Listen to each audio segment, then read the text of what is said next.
یزد جرد کی بیٹی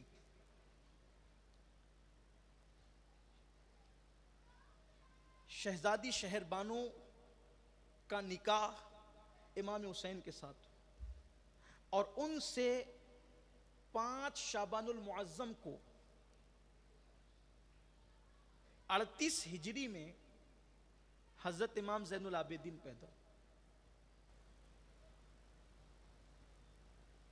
ان کا نام علی اوسط رکھنے کی وجہ مجھے یہ سمجھ میں آئی، چونکہ علی اکبر ان سے عمر میں چھوٹے تھے، علی اکبر ان سے عمر میں چھوٹے تھے، وہ 18 سال کے تھے، یہ 22 سال کے کربلا میں، لیکن پھر ان کا نام علی اوسط کیوں ہے؟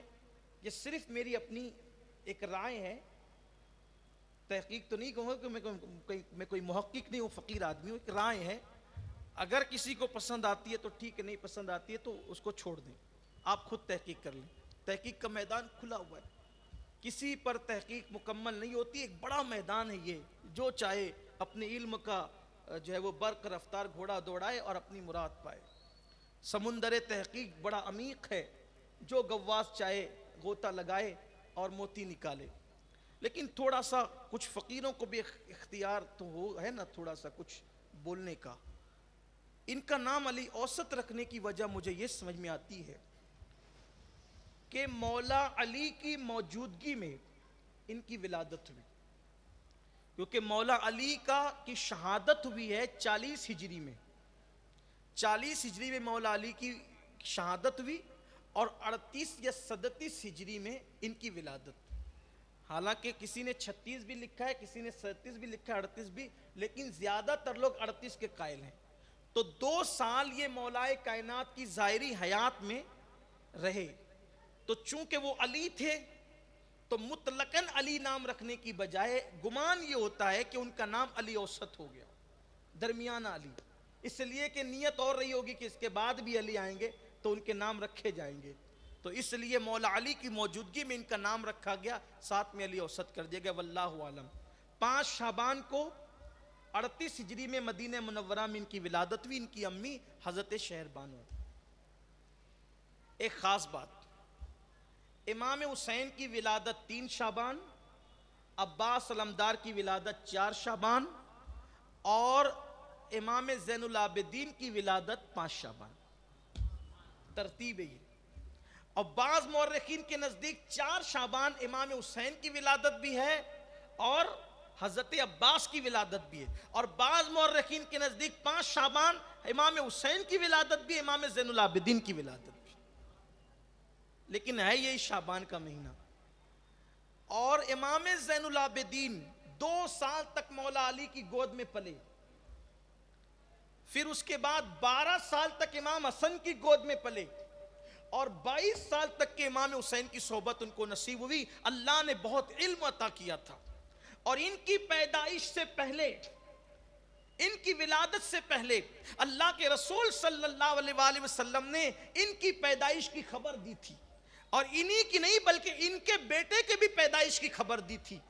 ایک مرتبہ رسول اللہ صلی اللہ علیہ وسلم کی بارگاہ میں حضرت سیدنا جابر ابن عبداللہ رضی اللہ تعالیٰ موجود تھے، تو اللہ کے حبیب علیہ السلام نے فرمایا، اے جابر، اور اس وقت امام حسین میرے نبی کی گود میں کھیل رہے تھے۔ اب یہاں خاص بات دیکھیں، توجہ آپ کی، تھک تو نہیں گئے آپ نا؟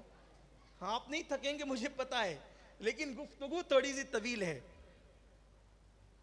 آپ بہت سکون سے سنتے ہیں تو مجھے بھی سکون لگتا ہے، اس لیے کہ میں تو آپ سے یہ نہیں کہہ سکتا نا کہ بولو سبحان اللہ، اور چونکہ عنوان بھی ایسا نہیں ہے کہ میں آپ سے کہوں کہ بولو سبحان اللہ، سبحان اللہ، نہیں، عنوان بھی ایسا نہیں ہے، بڑا سنجیدہ عنوان ہے، اس لیے سنجیدگی سے آپ سن رہے ہیں، اچھی بات۔ سبحان اللہ، سبحان اللہ۔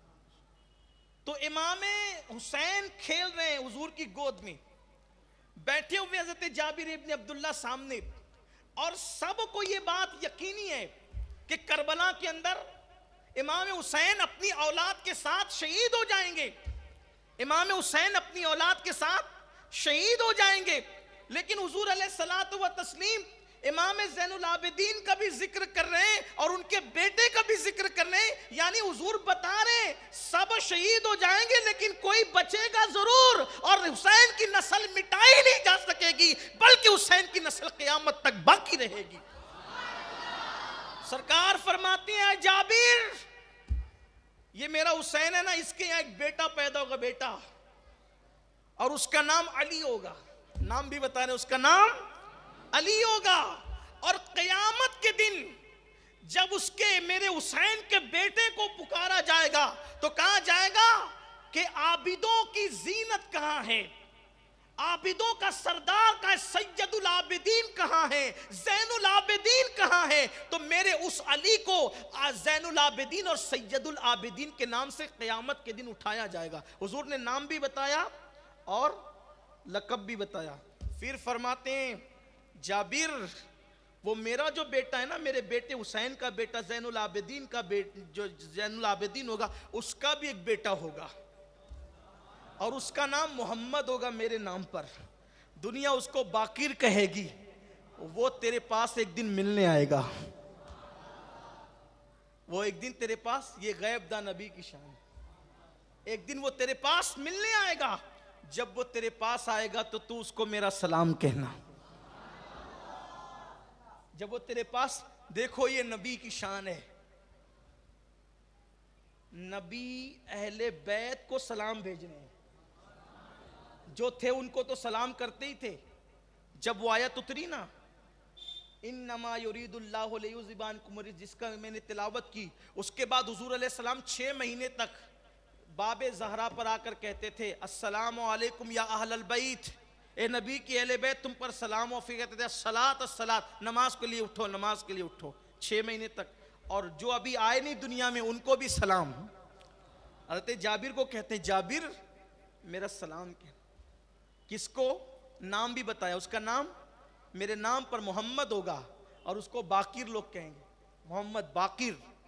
اب یہاں پر ایک بات, امام زین العابدین کی زندگی بیان کرتے کرتے حضرت صحابہ کو کتنا یقین تھا حضور کی بات پر, کتنا یقین تھا.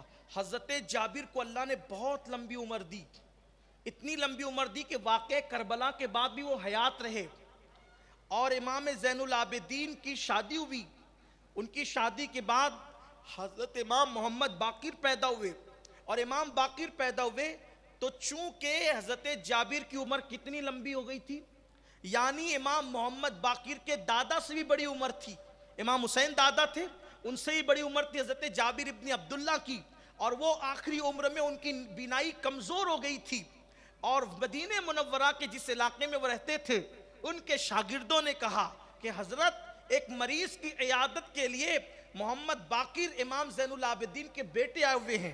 تو آپ نے فرمایا کہ مجھے پہلے کیوں نہیں بتایا, اگر پہلے بتاتے تو میں ان سے خود ملنے جاتا. تو کہا نہیں, انہیں پتا چلا کہ آپ یہاں موجود ہیں تو وہ آپ سے ملنے کے لیے آ رہے ہیں. تو اپنے شاگردوں سے فرمایا کہ جب وہ آئے تو مجھے اطلاع کرنا ہو. یہ نہیں دیکھا کہ میرے پوتے کی عمر کے ہیں, یہ نہیں دیکھا کہ میں صحابی اور یہ غیر صحابی, ان کے والد بھی صحابی نہیں تھے. اس لیے کہ امام زین العابدین تو 37 یا 38 ہجری کے اندر پیدا ہوئے تھے. آپ مجھے بتائیں حضور علیہ السلام کے پردہ فرمانے کے تقریباً اللہ اکبر جب وہ 20 سال سے زائد عرصے کے بعد حضرت امام زین العابدین پیدا ہوئے تو پھر یہ صحابی کیسے؟ وہ صحابی نہیں تھے, ان کے والد بھی صحابی نہیں تھے. اور حضرت جابر صحابی تھے, لیکن صحابی ہونے کے باوجود بھی جب امام محمد باقر آئے تو حضرت امام باقر کی آمد پر حضرت جابر ابن عبداللہ کھڑے ہو گئے. اور کھڑے ہونے کے بعد ان کی پیشانی کو چوما, ان کے ہاتھوں کو چوما, اور ان کا بٹن کھول کر کے ان کے سینے پہ ہاتھ ملا اور یوں سونگا اور مسکرائے. اور پھر کان میں کہا, کچھ کان میں کہا. اور پھر حضرت امام محمد باقر جب جانے لگے, شاگردوں کو نے پوچھا حضرت آپ نے کان میں کیا کہا؟ وہ تو بہت خوش ہو گئے. تو فرمایا کہ جب میں حضور کے دربار میں بیٹھا تھا تو سرکار نے کہا تھا میرا ایک بیٹا تیرے گھر آئے گا محمد باقر نام کا, اس کو میرا سلام کہنا. تو وہی سلام میں نے پہنچایا, وہ خوش ہو گئے.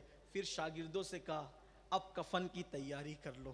آج تک زندگی کی گارنٹی تھی, اب زندگی کی گارنٹی ختم ہو گئی ہے, کیونکہ میرے نبی نے فرمایا میرے نبی نے فرمایا کہ میرا بیٹا آئے گا، میں مطمئن تھا، تو جب تک باقر میرے گھر نہیں آئیں گے اس وقت تک میں دنیا سے نہیں جاؤں گا۔ یہ صحابہ کا احترام تھا، نبی کے گھر کے بچے کا احترام۔